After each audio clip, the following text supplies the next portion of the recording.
kender De Utrolige? Ja. Er nogen, der har set den film?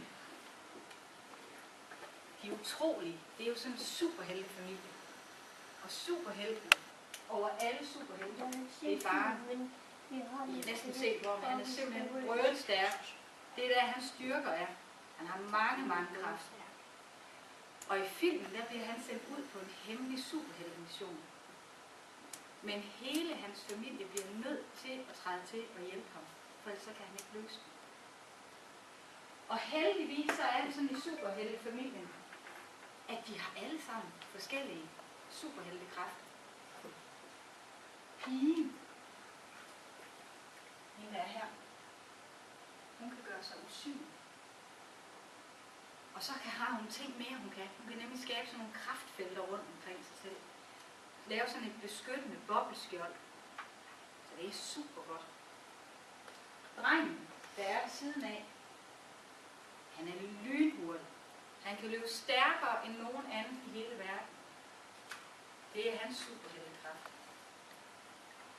Moren, er nogen, der ved, hvad hun har af kræfter? Sosus. Elastik. Ja, hendes krop, den er fuldstændig elastisk. På et tidspunkt, så springer hun ud af en flyver, så folder hun sig lige ud og bliver til en faldskærm. Det var helt vildt fantastisk.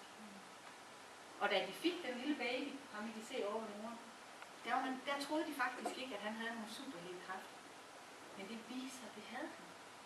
Han kan forvandle sig om til alle mulige slags ting.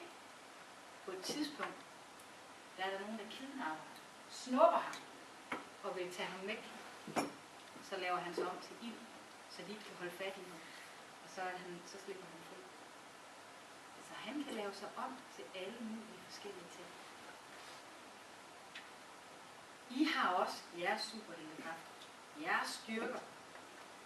Og det Svend Erik snakkede om før med at finde ud af, hvordan I lærer allerbedst.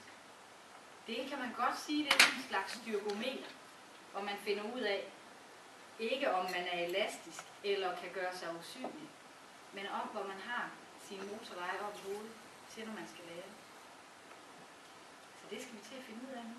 I skal bygge sådan et styrkometer, så man kan se, wow, her er mine superheltekræfter. Det skal vi til nu.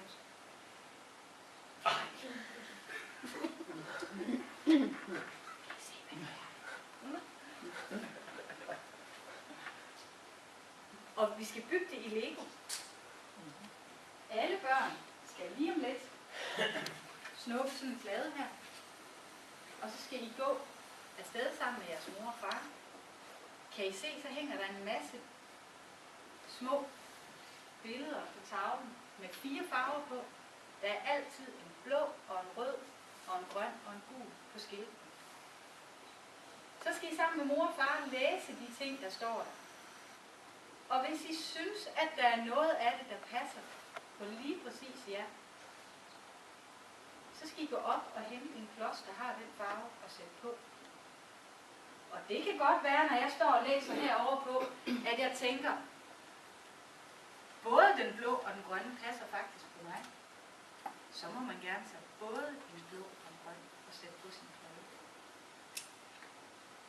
Hvis man kun synes, der er en, der passer, så tager man en. Hvis man synes, der er 3, der passer, så tager man 3. Og der er ikke noget af det her, der er mere rigtigt eller forkert end andet. Der hænger 8 sådan nogle skilte, som I skal rundt til. Og ved hver skal I beslutte jer for, hvor mange klodser og hvilke farver det er. Og alle klodserne, de står heroppe. Der er en kasse med grønne og med røde og gule og blå. Og når I har været rundt ved alle 8 og har fået klodserne sat på her, så har I jeres styrkometer klar. Og så må I gerne tage det ned på jeres plads. Godt. Det er den her. Der er en ting, man skal huske på, når man går rundt og kigger her. Og det er, at det gælder især, når man skal lære noget nyt og vanskeligt. Det skal ikke bare være det, man synes er sjovest, eller det, man har mest lyst til. Men tænk nu, hvis man skulle til at lære russisk. Et vildt svært